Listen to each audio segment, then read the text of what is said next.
Good morning बच्चों। Good morning sir. आवाज आ रही है बेटा?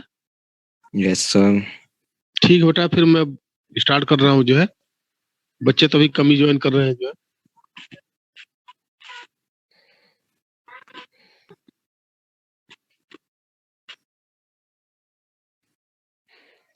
Good morning sir.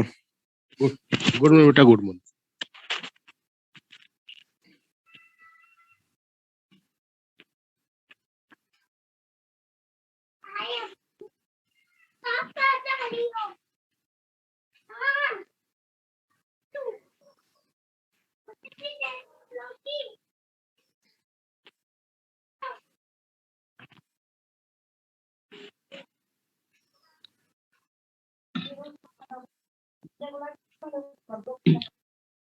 देखो बच्चों, कल हमने पढ़ा था आप लोगों को कि रेट ऑफ रिएक्शन क्या होता है। तो आपको पीडीएफ भेज दिया था, शायद पढ़ा होगा आप लोगों ने। It is the time taken by the reactant to change into the product of some दिख भी रहा है। जो है ठीक है या the change in concentration of any one of the reactants और products per unit time is called rate of reaction. ठीक है। अब नेक्स्ट टॉपिक में होता है कि ऐसे कौन कौन से फैक्टर होते हैं that effect the rate of reaction. को हमने बताया था आपको कुल 6 फैक्टर होते हैं। कौन कौन से? कंसंट्रेशन ऑफ द रिएक्टेंट, और आपका जो होता है जो nature of reactants and products,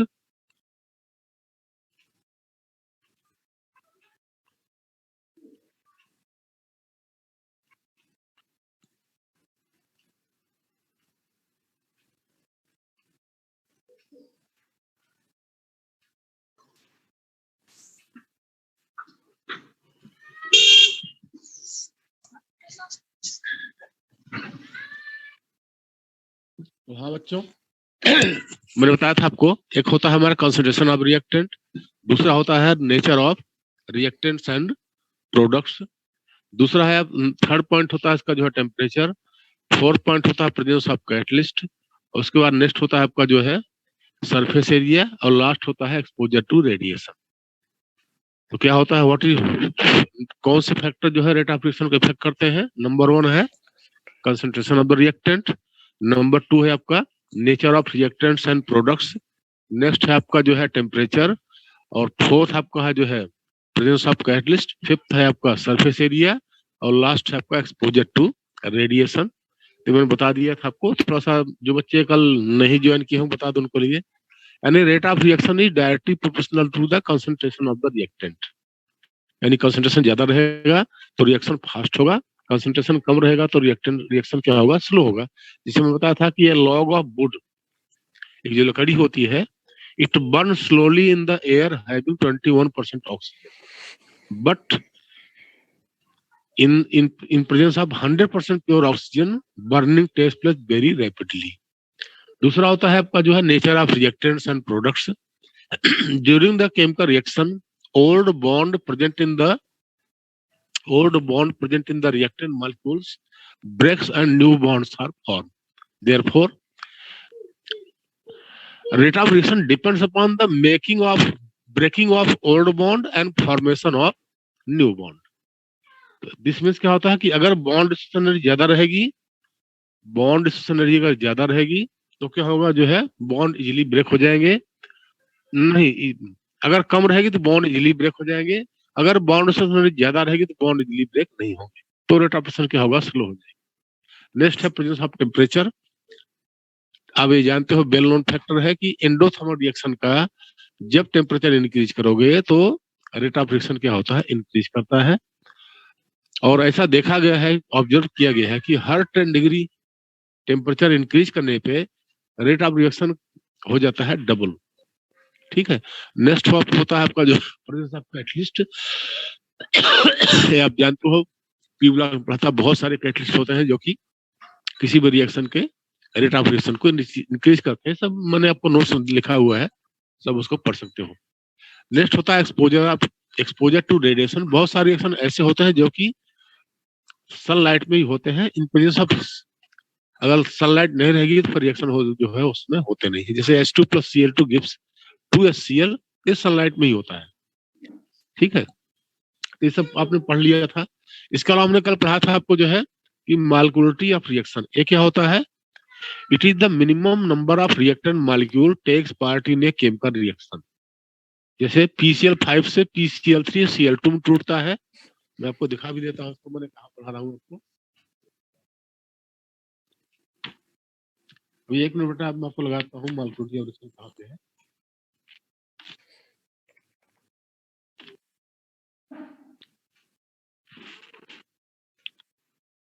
page number 30। बस 1 मिनट आप रिवाइज कराता हूँ, फिर मैं आपको जो है आगे पढ़ाऊंगा।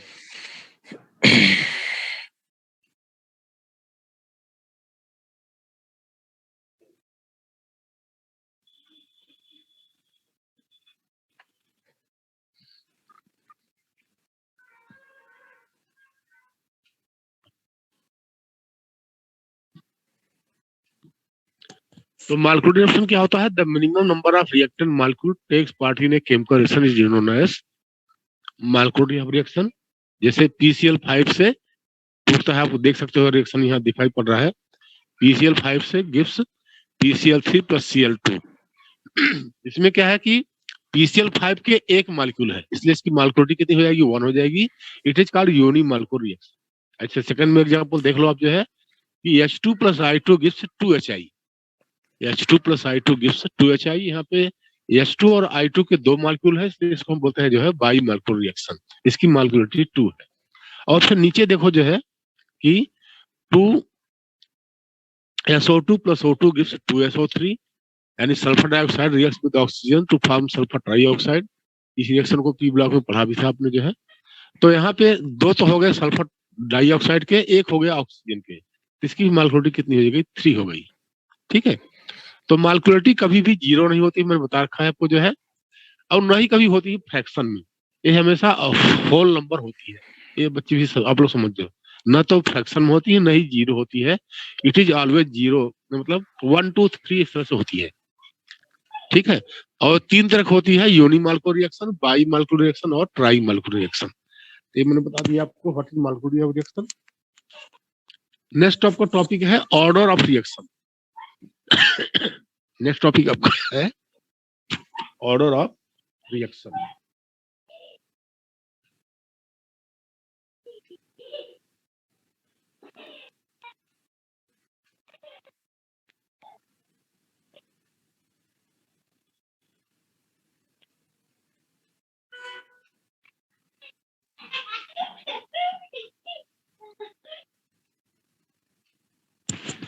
बेटा ऑर्डर अभी मैंने आपका अटेंडेंस लिया था बेटा, इसलिए थोड़ा टाइम लग गया था अभी। ऑर्डर ऑफ रिएक्शन क्या था बेटा कि आप जानते हो, मैंने कल बताया था आपको कि it is the sum of power raised on the concentration term in the rate law expression. यानी रेट लॉ एक्सप्रेशन के कंसंट्रेशन टर्म पे जो पावर होता है, पावर का जो सम होता है उसको ऐड कर लो। दिस इज द, आप कहोगे आपका जो है that is the order of reaction. जैसे एग्जांपल के लिए मैंने लिख दिया है कि रेट इक्वल टू के, मान लो हमने लिख दिया है SO2 पे 2 लिख दिया है, और मान लो O2 पे लिख दिया है हमने 1। तो इसका ऑर्डर कितना हो जाएगा? आप पावर को ऐड कर लो तो 2 + 1 कितना हो जाएगा? 3 हो जाएगा। कहीं मान लो ऐसा भी है, मान लो SO2, एक एग्जांपल के लिए SO2 और है और O2 है, तो जानते हो जहां कोई पावर नहीं होती वहां 1 मानते हैं, तो इसका कितना ऑर्डर हो जाएगा? सेकंड हो जाएगा।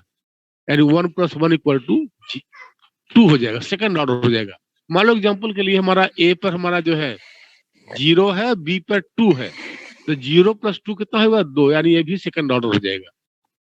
ठीक है, तो जो हमारा ऑर्डर होता है, मैं बताया था मैंने आपको, मैंने जो बताया था कल कि ऑर्डर जो होता है ये होता है 0 order reaction, first order reaction, second order reaction, third order reaction, और फ्रैक्शनल ऑर्डर में भी होता है। ठीक है, क्या होता है फर्स्ट ऑर्डर रिएक्शन को? कि जब किसी रिएक्शन का रेट ऑफ रिएक्शन जो होता है रिएक्टेंट के 1 मॉलिक्यूल पर डिपेंड करेगा। जैसे मैंने एग्जांपल दिया था मैंने आपको, C12H22O11 + H2O, इससे बनता है ग्लूकोज + फ्रक्टोज। तो किस पर डिपेंड करता है? ये डिपेंड करेगा सिर्फ आपका, किस पे करेगा? सिर्फ जो है आपका सुक्रोज करेगा। न कि वाटर पर उतना प्रभाव नहीं पड़ेगा, वाटर का उतना इफेक्ट नहीं पड़ेगा, इसलिए कौन सा रिएक्शन है, फर्स्ट ऑर्डर रिएक्शन है।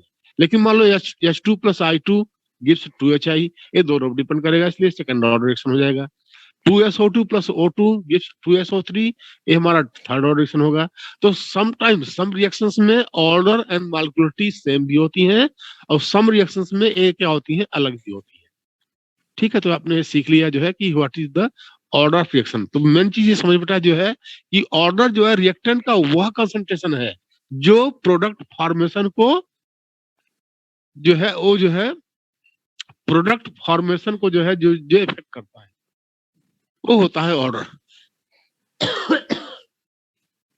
ठीक है, अब चाहे वो 1 हो सकता है, चाहे 2 हो सकता है, चाहे 3 हो सकता है, या किसी केस में मान लो H2 plus Cl2 gives 2HCl है, ये जीरो ऑर्डर रिएक्शन है, क्योंकि इसमें जो है इस रिएक्शन का अपना स्पीड होती है, अपनी स्पीड से होता है। एक कंसंट्रेशन कम करने पे या रिएक्टेंट के कंसंट्रेशन को इंक्रीज करने से या रिएक्टेंट के कंसंट्रेशन को डिक्रीज करने से इस पे कोई प्रभाव नहीं पड़ता है। तो हमारा कौन सा रिएक्शन हो गया, जीरो ऑर्डर रिएक्शन हो गया। बस समझ बेटा। Yes sir. ऑर्डर क्या होगा कि जो रिएक्टेंट के वन कंसंट्रेशन टर्म पे डिपेंड करेगा, उसको बोलते हैं जो है हम फर्स्ट ऑर्डर रिएक्शन बोलते हैं।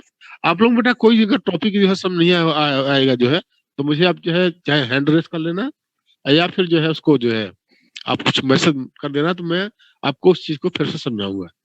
ठीक है, क्योंकि मेरा कोई ऐसा नहीं आग भाग पढ़ाऊंगा आपको, कोई दिक्कत होगी तो आप बता देना जो है, तो मैं उसको फिर मैं बता दूंगा। तो मैंने कल पढ़ा दिया था आपको।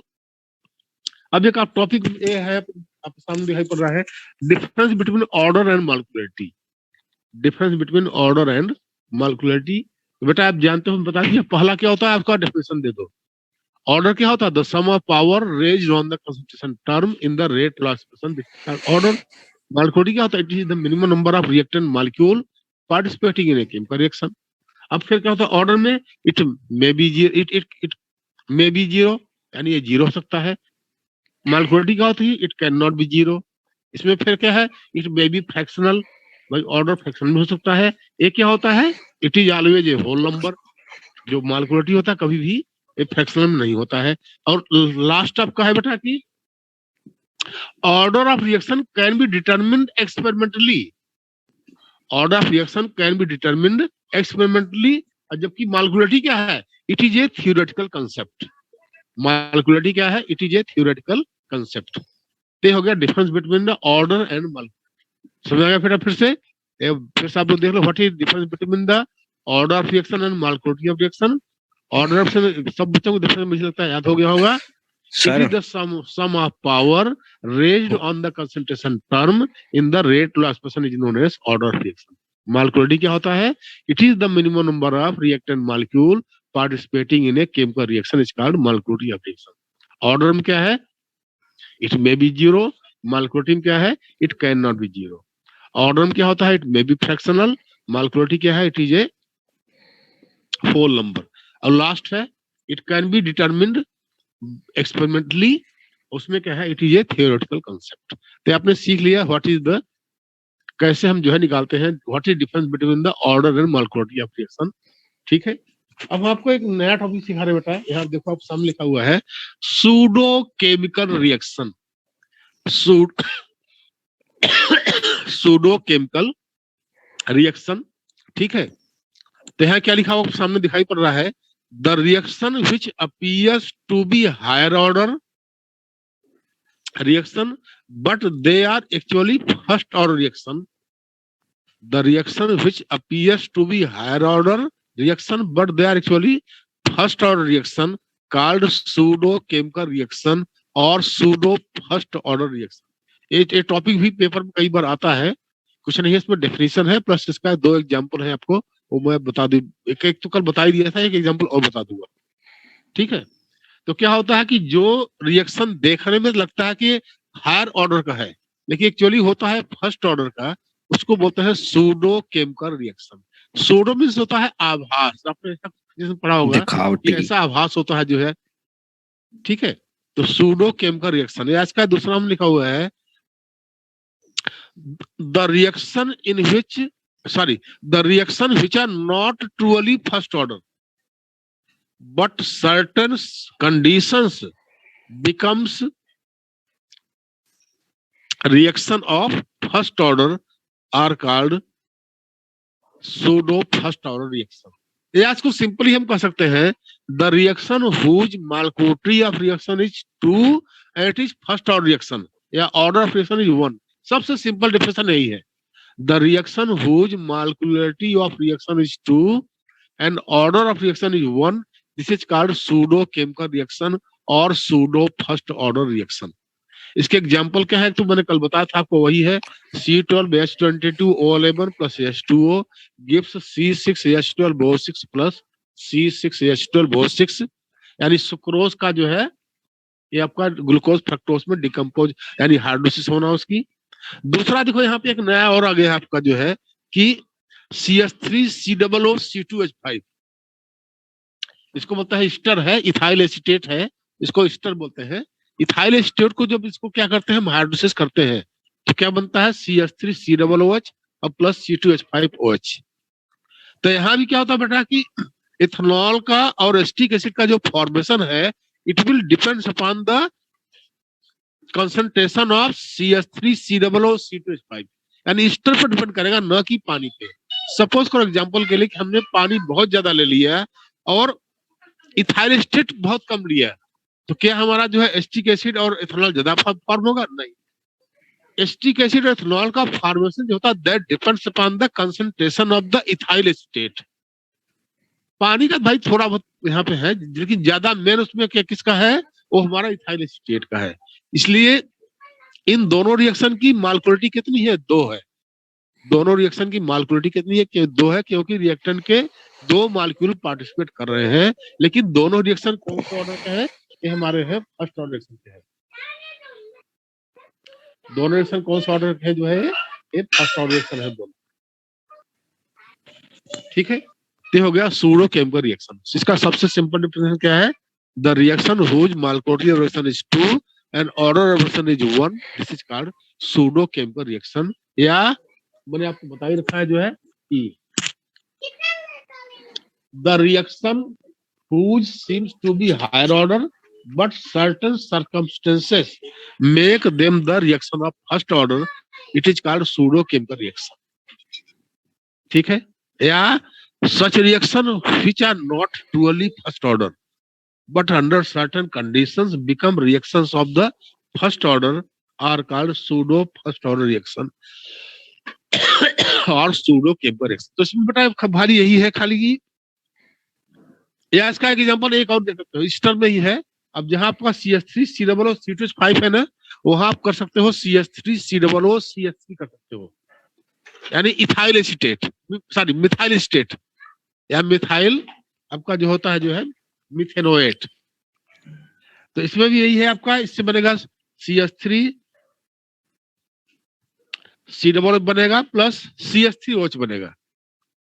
इसको भी एग्जांपल दे सकते हो. तो मैंने आपको 3 एग्जांपल बता दिए सूडो केमिकल रिएक्शन के या सूडो फर्स्ट ऑर्डर रिएक्शन.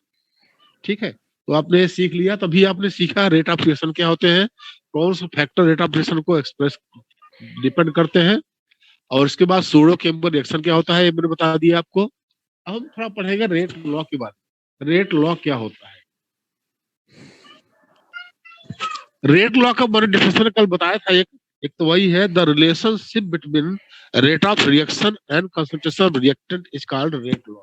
मैंने आपको बताया था ना ये जो है एक है यह आपका जो है एलिमेंट्री रिएक्शन के ऊपर है. रेट लॉ क्या होता है? The relationship between rate of reaction and concentration of the reactant is called rate law. What is rate law? The relationship between rate of reaction and concentration of reactant is called rate law. तो ये चीज आप देख लेना बेटा. और इसके पहले एक यहाँ और चीज देख लो यहाँ पे कि ये एक यहाँ पे टॉपिक है आपका एवरेज रेट. एवरेज रेट क्या होता है? when rate of reaction is measured over long interval of time. This is called average rate. It is denoted by delta x upon delta t. एक होता है instantaneous rate. ये क्या होता है? when rate of reaction is measured in the small interval of time. This is called instantaneous rate. It is equal to the dx upon dt. तो delta x upon delta T और dx upon dt दोनों अलग चीजें हैं। Delta x upon delta T होता है average rate और dx upon dt होता है आपका इंस्टेंटेनियस रेट। ये भी बता दिया मैंने आपको। अब हम बात करते हैं कहाँ पे, रेट लॉ के बारे में। रेट लॉ का डिफिनेशन बेटा एक तो आपने पढ़ लिया है, the relationship between rate of reaction and concentration of reactant is called rate law. बाकी देखो अब आपको पढ़ा रहे हैं रेट लॉ क्या होता है, ठीक है। तो अब मैं बता रहा हूँ रेट लॉ क्या होता है।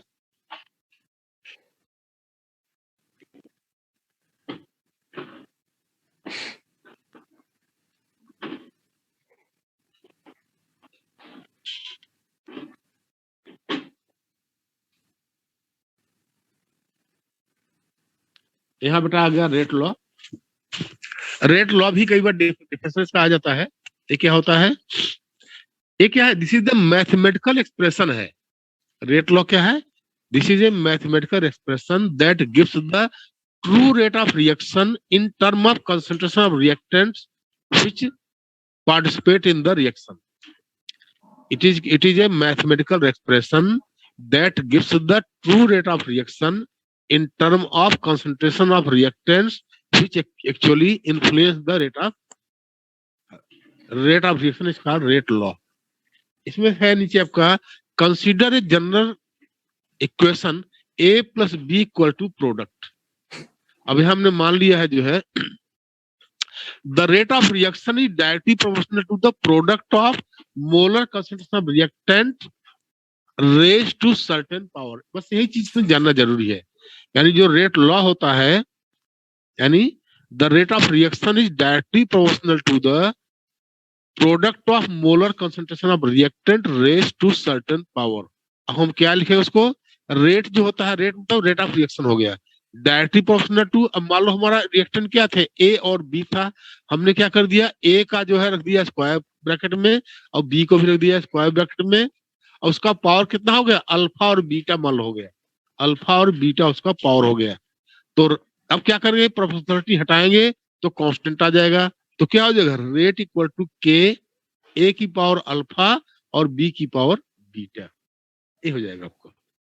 यहाँ पे के क्या है, where K is the proportionality constant known as rate constant और वेलोसिटी कांस्टेंट। यहाँ समझ लो, के को बोलते हैं हम जो है इस चैप्टर में रेट कांस्टेंट और वेलोसिटी कांस्टेंट बोलते हैं, और स्पेसिफिक रिएक्शन रेट भी बोलते हैं इसको। अल्फा बीटा क्या होते हैं, इसके पावर होते हैं, बताया था मैंने आपको, से पावर 1 हो, 2 हो, 0 हो, कुछ फ्रैक्शन हो, वो पावर हो गया अल्फा बीटा। तो what is rate law, it is a mathematical expression that gives the true rate of reaction in term of concentration of reactant which are actually influence the rate is called rate law। या इसका दूसरा difference हमें बताया था हमने आपको। अगर आपको ये डिफरेंस थोड़ा वैसा लगता हो तो आप पढ़ सकते, ये भी लिख सकते हो कि the relationship between rate of reaction and concentration of reactant is called rate law. ये भी कर सकते हो, the relationship between rate of reaction and concentration of reactant is called rate law, ये भी कर सकते हो, नो प्रॉब्लम। अब हमने क्या किया, consider general reaction A plus B gives product. अब यहाँ आपको ये जानना जरूरी है कि rate of reaction is directly proportional to the product of molar concentration of reactant raised to certain power. ये आप लोग याद कर लेना इसको, rate of reaction is directly proportional to the product of molar concentration of reactants raise to certain power, यानी reactant पे depend करता है रेट ऑफ रिएक्शन, ठीक है। तो हमने क्या लिखा, rate directly proportional to rate मतलब रेट ऑफ रिएक्शन। अब हमारा रिएक्टेंट क्या थे, ए और बी, तो उसको रख दिया हमने किसमें, स्क्वायर ब्रैकेट में, ए और बी रख दिया स्क्वायर ब्रैकेट में, और उसका पावर कितना है, मान लो अल्फा और बीटा। तो जब प्रोपोर्शनलिटी कांस्टेंट हटाएंगे तो वहां क्या आ जाएगा, के आ जाएगा। तो क्या होगा, rate equal to K, A की पावर अल्फा और बी की पावर बीटा, ठीक है। जहां पे के क्या है, प्रोपोर्शनलिटी कांस्टेंट है, नोन एज रेट कांस्टेंट और वेलोसिटी कांस्टेंट और specific reaction rate. Alpha and beta are power of concentration term. क्या होता है, equation 1 represent the rate law और रेट लॉ इक्वेशन या रेट लॉ एक्सप्रेशन। ठीक है, अब यहाँ देखो एक आपकी डेफिनेशन है रेट कांस्टेंट क्या होता है। तो क्या होता है, हम we know that rate equal to K A की पावर अल्फा और बी की पावर बीटा। अब सपोज करो अगर ए की पावर अल्फा इक्वल टू 1 हो जाए और बी की power beta equal to B हो जाए 1, तो क्या हो जाएगा, रेट इक्वल टू क्या हो जाएगा हमारा के हो जाएगा। रेट इक्वल टू है रिलेशन। अब इसको देखोगे तो यहाँ इसका डेफिनेशन आ गया है, hence rate constant is equal to the rate of reaction when molar concentration of reactants are taken as you. हमने क्या किया था, कंसंट्रेशन जो तो मोलर था उसको क्या करिए हमने 1 मान लिया। तो rate constant is equal to the rate of reaction when molar concentration of reactants are taken as unity. तो आपका डिफरेंस हो गया रेट कांस्टेंट का और वेलोसिटी कांस्टेंट, इसको हम बोलते हैं के से। अब यहाँ पे एक टॉपिक आपका न्यू टॉपिक है unit of rate constant. Unit of rate constant, तो बेटा समझिए ध्यान से सब लोग जो है कि जो रेट कांस्टेंट जो यूनिट होती है डिफरेंट ऑर्डर रिएक्शन के लिए डिफरेंट होती है। के की जो यूनिट होती है 0 ऑर्डर के लिए कुछ होगी, फर्स्ट के लिए कुछ होगी, सेकंड के लिए कुछ होगी, थर्ड के लिए कुछ होगी, फ्रैक्शनल के लिए भी कुछ होती है। यानी रेट कांस्टेंट जो होता है हर ऑर्डर रिएक्शन के लिए एक नहीं होता है, अलग होता है। कैसे, सपोज करो हमने लिखवा क्या लिखा है हमने, the unit of rate constant of different order are different, different order reactions are different, the rate law expression for nth order. मान लो हमने कोई उसकी n की वैल्यू है आर गिवन है, क्या हो जाएगा, rate equal to K A की पावर n हो जाएगा। जहाँ n क्या है हमारा जो है एक कुछ भी जो है हो सकता है उसको ऑर्डर। तो क्या हो जाएगा, अब रेट क्या होता है, रेट होता है हमारा जो है इसकी यूनिट होती है mole per litre per second. मैंने बताया था आपको, बताया था रेट ऑफ रिएक्शन, रेट मतलब रेट ऑफ रिएक्शन, इसकी यूनिट क्या होती है mole per litre per second. के हो गया एक कंसंट्रेशन टर्म है, कंसंट्रेशन टर्म का क्या होती है हमारा जो है मोल पर लीटर होती है, उसकी पावर n हो गई। ठीक है, अब मुझे क्या निकालना है इससे, के की यूनिट निकालना है।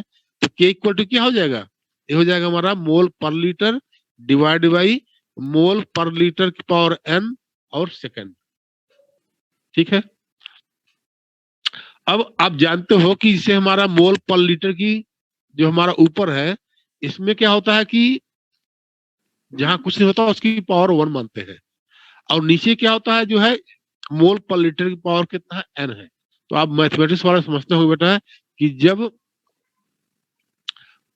आपका जो कंसंट्रेशन जब सेम रहता है जो है, तो जो पावर होती है क्या होती है, सबट्रैक्ट हो जाती है। पावर क्या होती है, सबट्रैक्ट हो जाती है। तो क्या हो जाएगा, मोल पर लीटर 1 की माइनस n हो जाएगा। ठीक है, तो क्या हो जाएगा मोल पर लीटर और n 1 माइनस n, और सेकंड जगह ऊपर तो हो जाएगा सेकंड इनवर्स।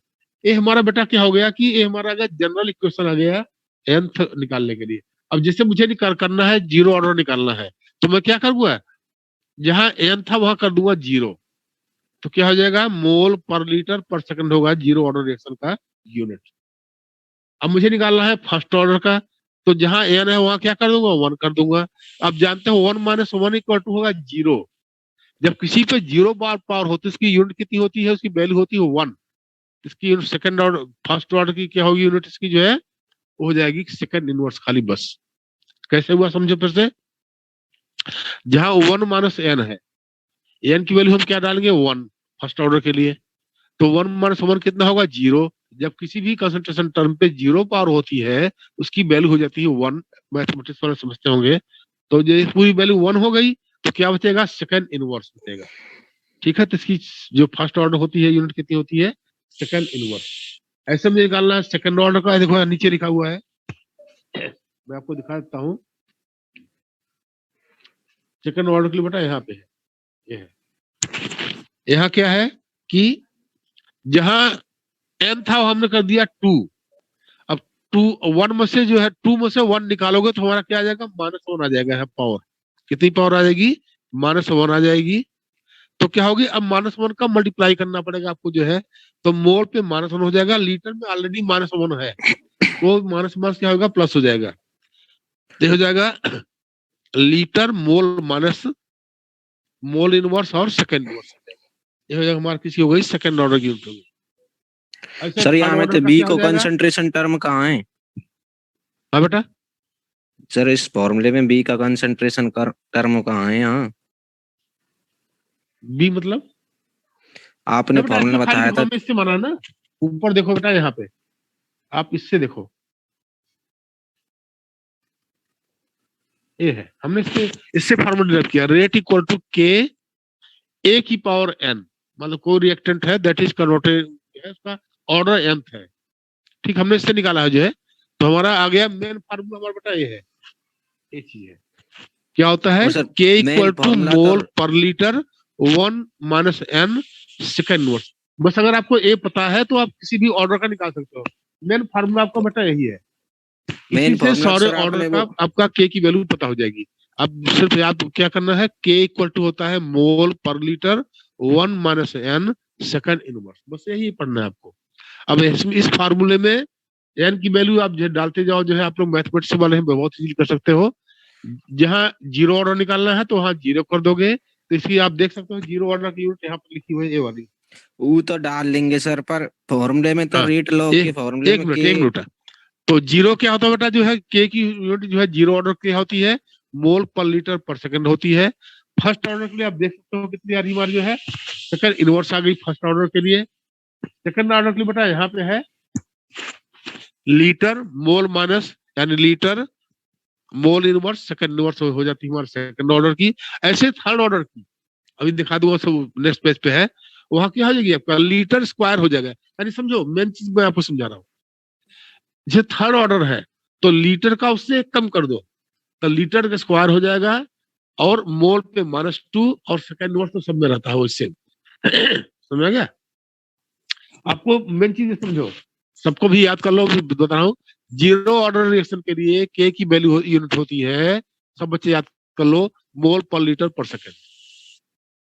फर्स्ट ऑर्डर के लिए सेकंड इनवर्स, सेकंड ऑर्डर के लिए लीटर मोल -1 सेकंड -1, या मोल -1 लीटर सेकंड -1 भी लिख सकते हो, नो प्रॉब्लम। सेकंड ऑर्डर के लिए आपका हो जाएगा, ये तो होगा सेकंड का। थर्ड के लिए क्या हो जाएगा, लीटर स्क्वायर मोल -2 और सेकंड इनवर्स। बस यही है बेटा, ये आपको जो है यूनिट याद करना जरूरी है। तो मुझे लगता है सबको समझ आ गया होगा जो है इसका फार्मूला, यही जनरल फार्मूला क्या होता है, K equal to mole per litre 1 minus N second inverse से हमारा होती है, जनरल फार्मूला होता है। इस फार्मूले में एन की वैल्यू जीरो ऑर्डर के लिए जीरो पुट कर दो, फर्स्ट ऑर्डर के लिए 1 पुट कर दो, सेकंड ऑर्डर के लिए 2 पुट कर दो, और थर्ड ऑर्डर के लिए कितना हो जाएगा तुम्हारा 3 हो जाएगा। ठीक है, तो बस इसी से आपका निकल जाएगा जो है। और वैसे भी आप याद भी कर लो जो है, ये कोई डिराइव करना कोई जरूरी नहीं है। जीरो ऑर्डर का होता है mole per litre per second, first order का होता है हमारा जो है सेकंड इनवर्स, सेकंड ऑर्डर का होता है आपका जो है लीटर मोल -1 सेकंड इनवर्स, या फिर मोल लीटर सेकंड इनवर्स भी लिख सकते हो। और थर्ड का होता है litre square mole -2 second inverse. बस यही इसमें ज्यादा इंपॉर्टेंट है, यही आपको देखना है।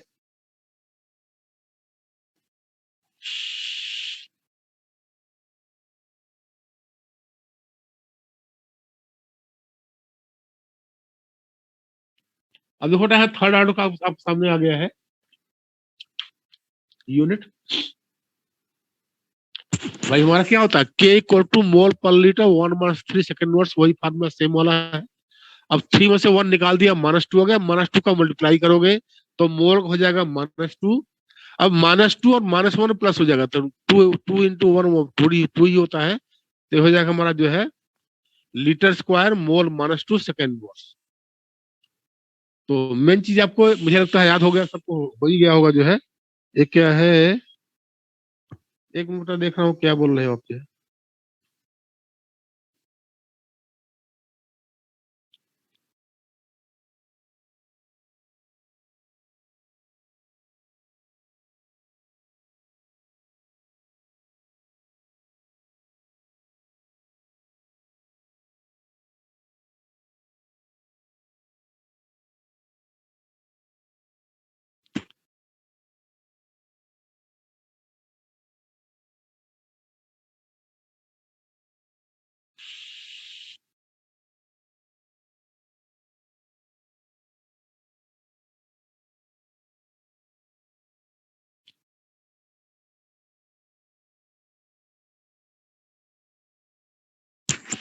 ये किसी बच्चे को मैंने अभी पढ़ा था message, I think order of समझ नहीं आ रहा है क्या, मुझे लगता है। बोलो बेटा, किसको ऑर्डर ऑफ पढ़ना है? किसको दिक्कत थी बेटा? चलो ठीक है, मुझे पता नहीं लग रहा है कि कौन था जो है। अगर आपको बेटा दिक्कत है तो मुझसे फोन से भी बात कर सकते हो। अभी मैं पढ़ा लूँ, उसके बाद फिर जो है फोन से बात कर लेना जो है। रोहित डागर, एक मिनट। रोहित डागर बेटा, मुझे लगता है आपने कल क्लास अटेंड नहीं की थी, इसलिए आपको पता नहीं चल रहा है कि ऑर्डर ऑप्शन क्या होता है। आप एक काम करना बेटा, अभी मुझसे बात कर लेना जो है, जब क्लास खत्म हो जाएगी तो मुझसे बात कर लेना। ये क्या है, कौशल रावत, क्या पूछते हैं भाई?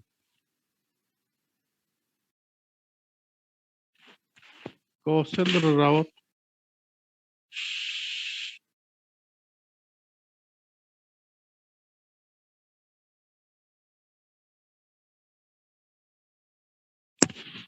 बेटा कौशल तो कोई प्रॉब्लम आपको है?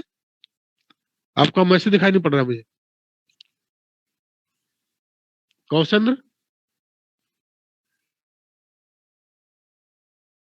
चलो फिलहाल किसी बच्चे को कोई दिक्कत हो बेटा फोन से बात कर लेना मुझसे। मैं फिलहाल, आप इतना याद कर लो, जीरो ऑर्डर का रेट की के की वैल्यू क्या होती है? Mole per litre per second. First order की सेकंड इनवर्स।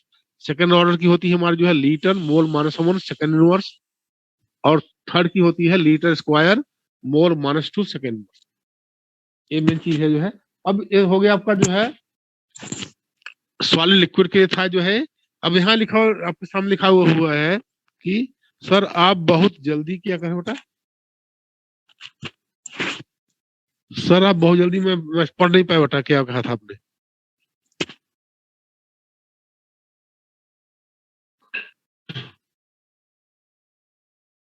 सर आप बहुत जल्दी जल्दी बोल रहे हो।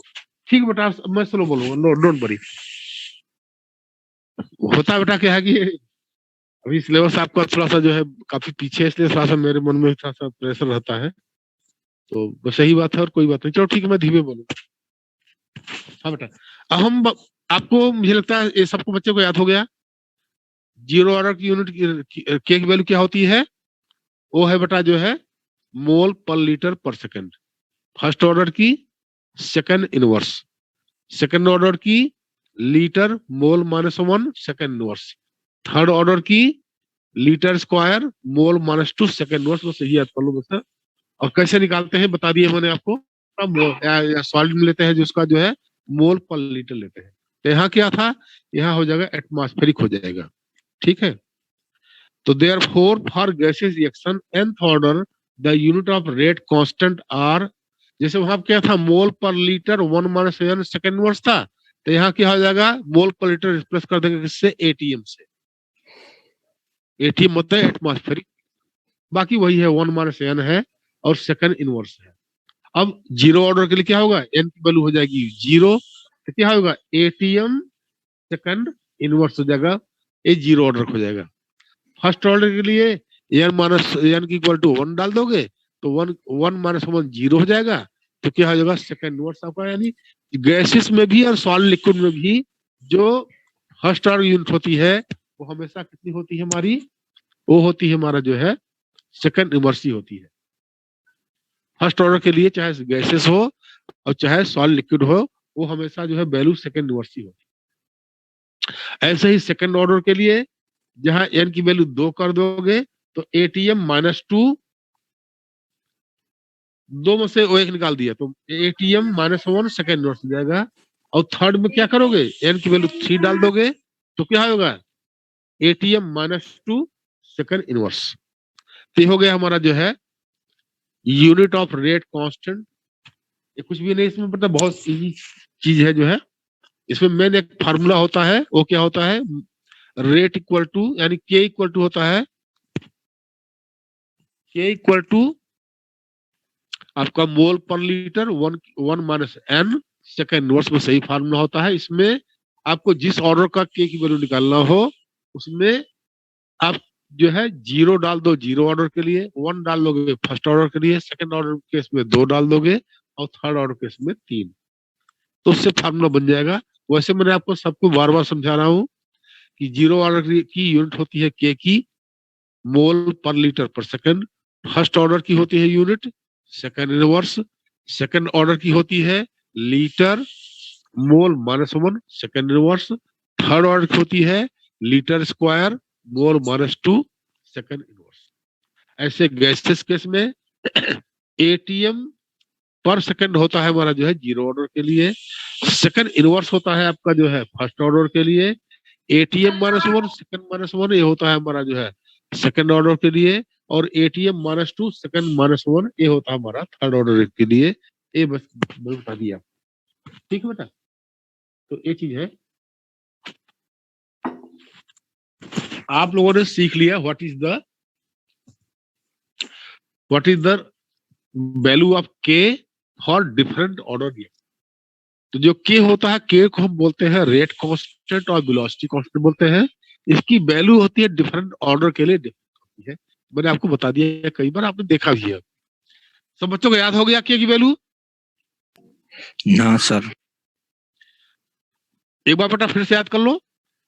के की वैल्यू जो होती है सॉलिड लिक्विड केस में आपका जीरो ऑर्डर के लिए मोल per litre per second, first order के लिए सेकंड इनवर्स, सेकंड ऑर्डर के लिए लीटर मोल -2 मोल -1 सेकंड इनवर्स, थर्ड ऑर्डर के लिए litre square mole -2 second inverse.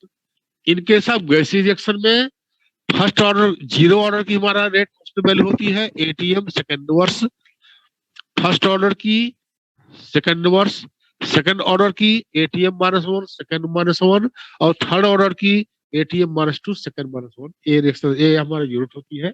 ये आप इसे याद कर लेना। अब इसके बाद नेक्स्ट आपका मैंने आप पढ़ाई दिया है, यहाँ पे आप सामने दिखाई पड़ रहा है ऑर्डर ऑफ रिएक्शन। डेफिनेशन बेटा सब बच्चे याद कर लो, मैंने कई बार डेफिनेशन बोल दिया है। It is the sum of power raised on the concentration term in the rate law expression is called order of reaction। ठीक है, या वैसे ऑर्डर ऑफ रिएक्शन होता क्या है? ऑर्डर ऑफ रिएक्शन होता है बेटा कि रिएक्टेंट का वह कंसंट्रेशन या वह रिएक्टेंट जिसके कंसंट्रेशन में चेंज करने से प्रोडक्ट फॉर्मेशन इफेक्टेड होता है। बात समझ गया? तो ऑर्डर ऑफ रिएक्शन क्या होता है? वह रिएक्टेंट जिसके कंसंट्रेशन में चेंज करने से प्रोडक्ट फॉर्मेशन इफेक्टेड होता है। प्रोडक्ट कम बनता हो या फिर ज्यादा बनता हो, दैट इज, चाहे वो 1 मालिक्यूल हो, चाहे 2 मालिक्यूल हो, चाहे 3 मालिक्यूल हो, या फिर कोई मालिक्यूल। सर अल्फा बीटा कैसे लें सर? हाँ बेटा, अल्फा बीटा कैसे लें सर? हाँ बेटा, अल्फा बीटा बेटा ये तो खाली समझाने के लिए है। ये जब न्यूमेरिकल कराऊंगा तो आपको अपने आप वैल्यू आ जाती है।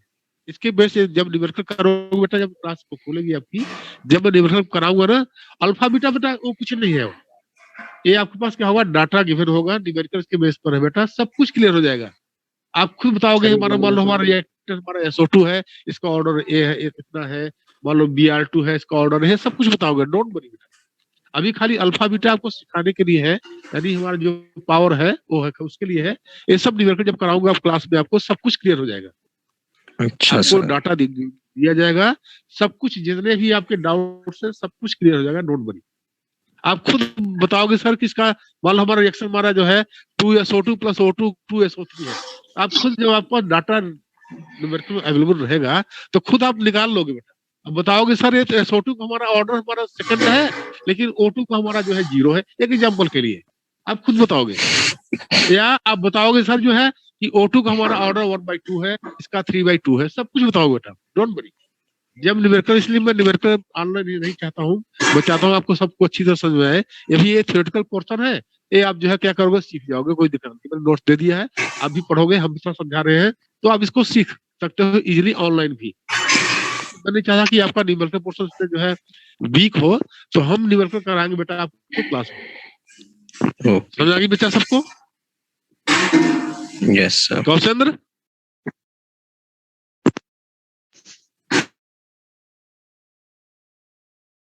हाँ सर। समझ आ रहा नहीं आ रहा है? थोड़ा अभी तो मना कर रहा था भाई। कुछ तो आ रहा है ना भाई, छुट्टियों में प्रयास कर रहे हो, कुछ तो आएगा, अच्छी बात है। बाकी जो Yes, sir. होगा तो हम तो आपको क्लास में मिलेंगे, इसी क्या बात है, क्लास में मिलेंगे, फिर आपकी यो देखो सर ठंड में पढ़ रहा हूँ चलो। ऑनलाइन जो जितना सीख पाओ उतना ठीक ही है, आपके लिए सब जो है अच्छी बात है, जितना सीख पाओगे ठीक ही है। हम तो प्रयास कर रहे हैं बेटा आपको कि हर चीज याद करा दें, ठीक है। हाँ सर। याद मत कराओ। हाँ ठीक बेटा, कोई कोई डाउट होगी क्या है? 2-4 दिन बाद क्लास, नेक्स्ट वीक में क्लास खुद खुलने वाली है, तो क्या है लिख क्लास के दे पढ़ाएंगे। दो सर यार, हाँ बेटा, लिख के दे दो हम। पता नहीं तुम क्या करो, तुम्हारी आवाज थोड़ा कम सुनाई पड़ रही है। अच्छा बेटा यहाँ देखो आप जो है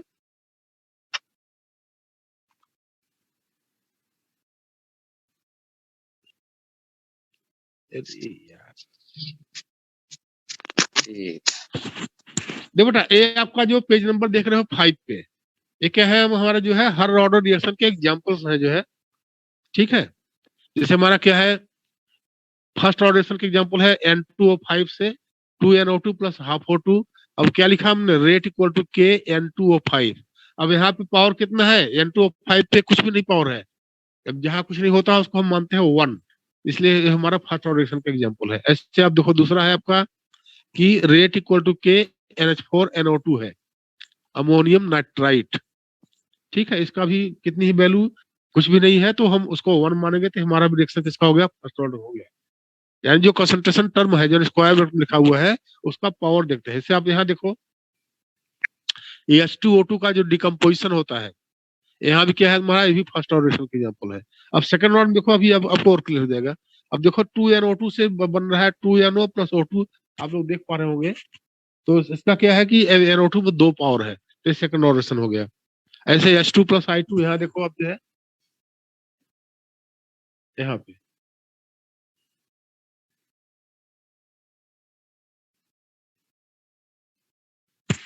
H2 प्लस I2 2HI। अब इसका क्या होगा, rate equal to K H2 की पावर 1 है, यानी जहाँ कुछ नहीं मानते वहां 1 मानते हैं, और I2 पावर 1 मानेंगे तो कुल कितना हो गया, सेकंड ऑर्डर हो गया है। ऐसे थर्ड ऑर्डर में देखो नीचे हमारा है यहाँ पे 2NO प्लस O2, 2NO2 क्या लिखा हमने, rate equal to K NO2 का स्क्वायर O2। अब क्या हुआ, O2 पर 1 माना जाएगा और NO2 माना जाएगा, NO माना जाएगा 2, 2 प्लस 1 कितना हुआ, थर्ड हो गया। ये हमारा हो गया रिएक्शन किसका, थर्ड ऑर्डर हो गया। ये खाली एग्जांपल है जो है, इसका कोई और मतलब नहीं है।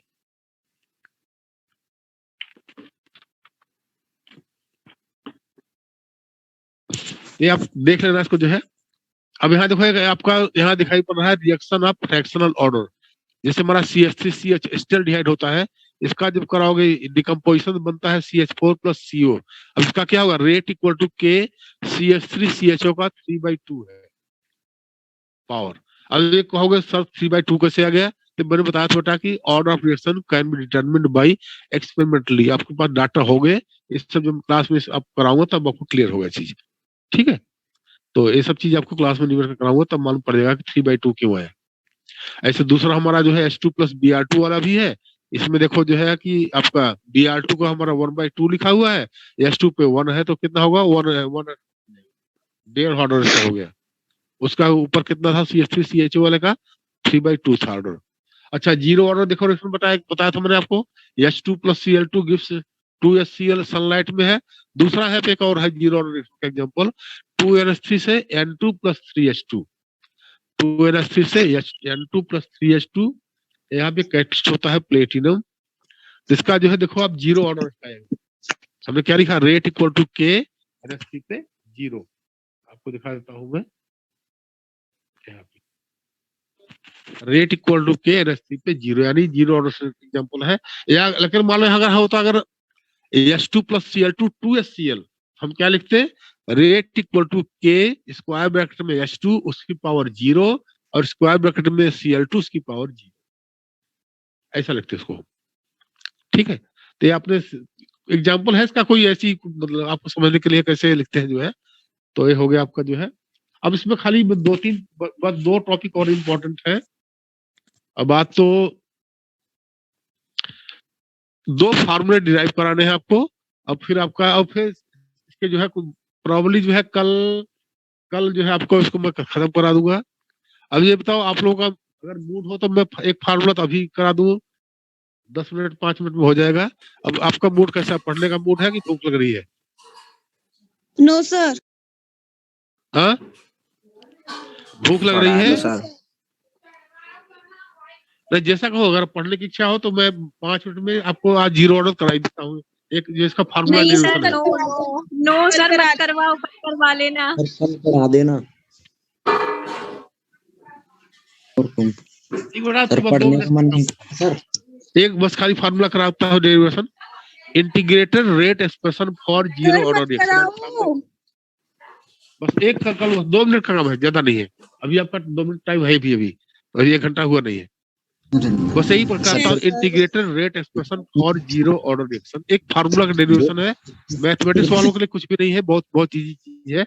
देखो क्या होता है, if rate of reaction is independent of the concentration of reactant, it is called zero order reaction. मैंने आपको बार बार बता रहा बेटा कि जो जीरो ऑर्डर रिएक्शन होते हैं उनका जो रेट ऑफ रिएक्शन होता है रिएक्टेंट के कंसंट्रेशन पर डिपेंड नहीं करता है, वो अपने हिसाब से होते हैं। वो हो गए जीरो ऑर्डर रिएक्शन। ठीक है, चाहे कंसंट्रेशन कम कर दो, चाहे कंसंट्रेशन ज्यादा कर दो, रिएक्शन अपनी स्पीड से होगा, अपना जो उसका जो है उसी स्पीड से होगा। वो होते हैं जीरो ऑर्डर रिएक्शन। तो क्या होता है, if rate of reaction is independent of the concentration of the reactants, it is called zero order reaction. Consider the general zero order reaction A से product. If initial concentration of reactant is, इसको हम देखो, हमने यहाँ लिखा हुआ है, यहाँ पे इसको देखो बेटा, ये हमारा इनिशियल कंसंट्रेशन है। क्या है, हमने स्क्वायर ब्रैकेट में ए लिखा है, नीचे लिखा है जीरो। ये हमारा इनिशियल कंसंट्रेशन है। क्या किया हमने, स्क्वायर ब्रैकेट में लिखा है ए, कैपिटल ए, और नीचे देखो साइड में देखो लिखा हुआ zero. And concentration after time T कितना है हमारा, देखो इसको आप देखो यहाँ पे, टाइम टी कितना हमारा हो गया, ए हमारा हो गया, ए हमारा है स्क्वायर ब्रैकेट में ए हो गया। टी मतलब कुछ समय के बाद हमारा जो है, टी टाइम मतलब होता है कि रिएक्शन स्टार्ट हो गया है, उससे कुछ समय पश्चात। तो क्या है, हमारा ए बचा हुआ है। पहले हमारा क्या था, स्क्वायर ब्रैकेट में ए था, बगल में उसमें जीरो है, इतना हमारा था। अब हमारा टी जब टाइम बीत गया तो हमारे पास कितना है, हमारा ए है। तो रेट ऑफ रिएक्शन क्या हो जाएगा, यहाँ देखो बेटा इस चीज को, कि minus D A upon D T, कल पढ़ा था आपने रेट ऑफ रिएक्शन निकालने में, इक्वल टू के ए की पावर जीरो। हमने ए की पावर जीरो क्यों लिखा है, यहाँ ए की पावर जीरो क्यों लिखा है, क्योंकि ये क्या होता है बेटा, जो है जीरो ऑर्डर रिएक्शन है, कंसंट्रेशन डिपेंड नहीं करेगा। अच्छा, उधर माइनस डी हम क्यों लिखा है, क्योंकि रिएक्टेंट हमारा क्या होगा, धीरे धीरे टाइम बीतने पर क्या होगा, कम होते जाएगा। तो हमने क्या लिखा है, minus D A upon D T equal to K A की पावर जीरो। ठीक है,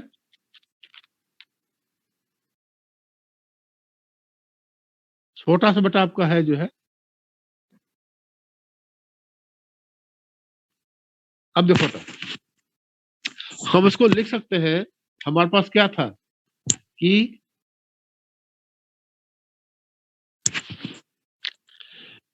minus D A upon D T equal to K A की पावर जीरो। अब बेटा आप जानते हो, जब किसी पर जीरो पावर होती है उसकी वैल्यू हो जाती है 1, यानी ए की जो पावर जीरो थी खत्म हो, उसकी वैल्यू 1 हो गई। तो क्या बचा हमारे पास, minus D A upon D T equal to K, minus D A upon D T equal to K, या हो हमारा हो गया D A equal to minus K D T. ये मैथमेटिक्स थोड़ी सी समझते होंगे आप जो है, D A equal to minus K D T. अब इसका लेंगे इंटीग्रेशन बोथ साइड का। मैथमेटिक्स वाले इंटीग्रेशन समझते होंगे, बहुत सिंपल है। Integration D A equal to minus बाहर कर लिया हमने के डी टी। अब बेटे आप जो बच्चे मैथमेटिक्स पढ़ते हैं जानते होंगे, integration DX equal to X होता है।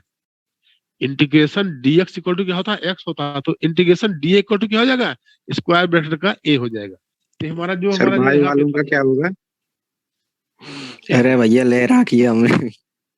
जैसे बेटा एक आपका यहाँ पे नहीं आएगा। हमने दोनों साइड का किया integration, integration D equal to minus उधर कर दिया के डी टी हो गया। अब ये फार्मूला था मैथमेटिक्स का, इंटीग्रेशन डीएक्स इक्वल टू क्या होता है, एक्स होता है उसका, यानी डीएक्स का इंटीग्रेशन करो कितना आता है, एक्स होता है, उसका फार्मूला होता है। तो जिससे हमारा इंटीग्रेशन है डी और स्क्वायर ब्रैकेट में हमारा क्या है, ए है।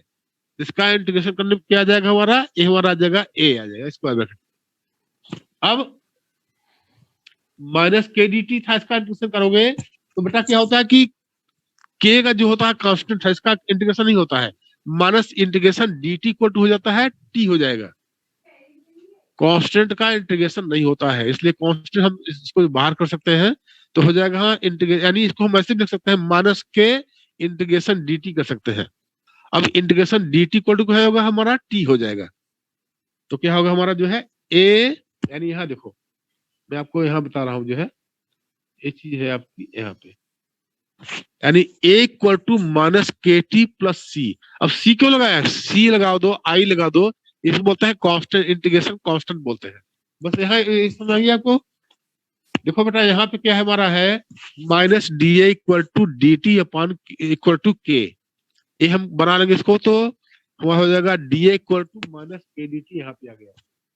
अब इसका इंटीग्रेशन ले लिया तो क्या होगा integration A equal to minus K D T, या चाहो तो इसको ऐसे कर सकते हो कि integration A equal to minus K फिर इंटीग्रेशन डी टी। अब इसका फार्मूला होता है इंटीग्रेशन करने का, आप लोग मैथमेटिक्स समझते होंगे, integration D X equal to X होता है या फिर integration D A equal to square bracket में ए हो जाएगा।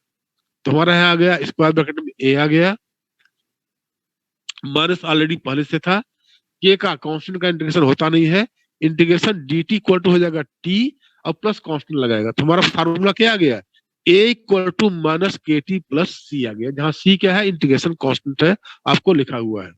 अब यहाँ हमने मान लिया जो है at T equal to zero, यानी जब रिएक्शन स्टार्ट नहीं हुआ था, T equal to zero means क्या होता है रिएक्शन अभी स्टार्ट नहीं हुआ है, उस समय हमारा क्या था ए इक्वल टू था ए जीरो, बचा हुआ क्या था टोटली बचा हुआ था, तो ए इक्वल टू क्या हो गया ए जीरो हो गया, इसलिए इसको हमने क्या किया इसको इक्वेशन 1 में डाल दिया इस वैल्यू को, तो क्या हुआ जो है यानी हमारा हो गया जो है कि जहां ए था वहां हमने कर दिया ए जीरो, अब माइनस के और हमारा जो था जो टी हमारा क्या है जीरो है प्लस सी, या सी की वैल्यू हमारी कितनी आ गई ए पे जीरो आ गया, ठीक है। अब substituting the value of C in equation 1, हम फिर से सी की वैल्यू को इक्वेशन 1 में कर देंगे, तो हमारा इक्वेशन 1 क्या था ए इक्वल टू माइनस के टी प्लस सी, अब जहां सी था वहां हम क्या लगा देंगे ए जीरो लिख देंगे, तो हमारा क्या हो गया कि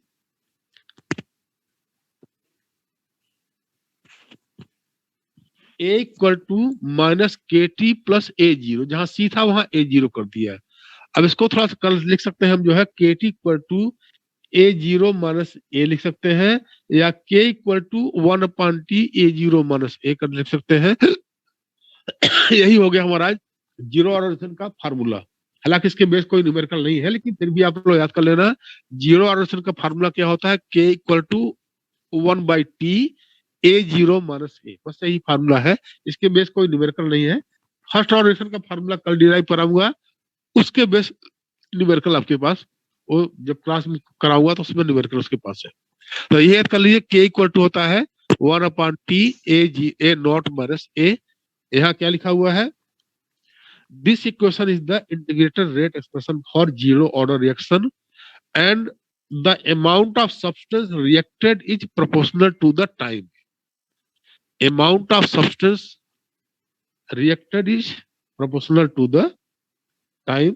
क्यों प्रोपोर्शनल है क्योंकि देखो ए इनवर्सली प्रोपोर्शनल है, अमाउंट ऑफ सब्सटेंस रिएक्शन जो तुम्हारा है क्या है टाइम के प्रोपोर्शनल है, बस यही है integrated reaction for the zero order reaction. इसका याद कर लो फार्मूला ही होता है K equal to 1 upon T A not minus A, बस यही है। तो आज आपको इतनी पढ़ाएंगे, कल हम आपको जो है मैंने नोट्स ऑलरेडी प्रोवाइड कर दिया आप लोगों को, आपने उसमें से पढ़ भी लेना है इसको, कोई डाउट होगी तो मैंने बता दिया, मैं तो आप मुझसे फोन से बात कर सकते हो, कोई दिक्कत नहीं है, और कोई उसको क्लियर कर सकते हो, और नहीं तो फिर जो क्लास जब स्कूल खुलेगा तो उस समय भी कर सकते हो।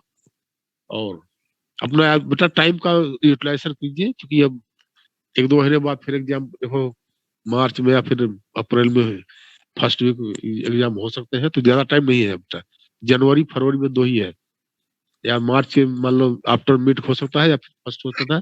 कल सीबीएसई बोर्ड का मैसेज भी आता है बेटा, वो 2 तरह के पेपर बना रहे हैं जो है, एक पेपर में होगा बेटा 2 नंबर के 3 नंबर के 5 नंबर क्वेश्चन होंगे, वो होगा तब जबकि कोरोना नहीं रहेगा, दूसरा फिर जो है एमसीक्यू टाइप के भी क्वेश्चन बना रहे हैं, दोनों सैंपल पर जनवरी में आने वाले हैं आपके। कल सीबीएसई बोर्ड का एक लेटर आया था, मैंने उसको पढ़ा था। तो वो लोग जो है सैंपल पेपर जो है जनवरी में वो रिलीज करेंगे। लेकिन उसमें ये था बेटा कि दो टाइप की पेपर बना रहे हैं। एक तो बना रहे हैं जो है कि मान लो कोरोना नहीं है तो एग्जाम जो होंगे, जैसे अभी अभी हम दिया था आप लोगों ने, तो उसमें क्या होगा, 2 नंबर के और 5 नंबर के क्वेश्चन होंगे, 3 नंबर के होंगे, 1 नंबर कोई क्वेश्चन नहीं होगा। अब क्या सिंपल पेपर रहेगा तो अभी तो मुझे मालूम नहीं है, सिंपल पेपर आएगा तो पता लगेगा। दूसरा बेटा है कि अगर मान लो कोरोना रहेगा तो फिर जो है आपका एमसीक्यू टाइप क्वेश्चन होंगे। लेकिन अगर मान लो ऐसे क्वेश्चन होंगे जिसमें 2 नंबर 3 नंबर 5 नंबर क्वेश्चन हो, उसमें फिर एमसीक्यू नहीं होगा, 1 नंबर क्वेश्चन कोई होंगे नहीं। तो ये आपको बता दिया बेटा। तो तैयारी जो है नोट्स भेज दिया है, छुट्टियों का फायदा उठाइए आप लोग। इसको थ्योरिकल है, बहुत इजी थ्योरी है इसकी, 1-2 बार पढ़ोगे आपको याद हो जाएगा। लेकिन फिर भी किसी बच्चे को कोई डाउट होगा तो आप पूछ सकते हो। दूसरी बात यह है बेटा कि आपके बहुत बहुत कम स्टूडेंट अभी जो है अभी ज्वाइन कर रहे हैं। फादर पूछ रहे थे कितने बच्चे ज्वाइन कर रहे हैं, जो है नाम भी पूछ रहे थे, वो कौन नहीं कर रहा है। तो मैं बेटा लक्ष्मण ऐसे नाम कर अननेसेसरी रहे में थे। किसी का नाम देना नहीं चाहता हूँ, लेकिन आप लोग बेटा जो है बच्चों से बोल दो जो नहीं आ रहे हैं, आपके मित्र हैं, ये क्लास चल रही है, आप उसको फायदा उठा लो। हाँ बेटे, किसी कुछ पूछना हो तो मुझसे बात कर सकते हो। किसी कोई बात करनी है बेटा, ये मैं मीटिंग ऑफ कर दूं? सौरभ को सर, हाँ सौरभ को करनी है सर। पता नहीं बेटा, आवाज का आपकी कम सुनाई पड़ रही। अच्छा निकल गया था। हाँ अब बोलो बेटा।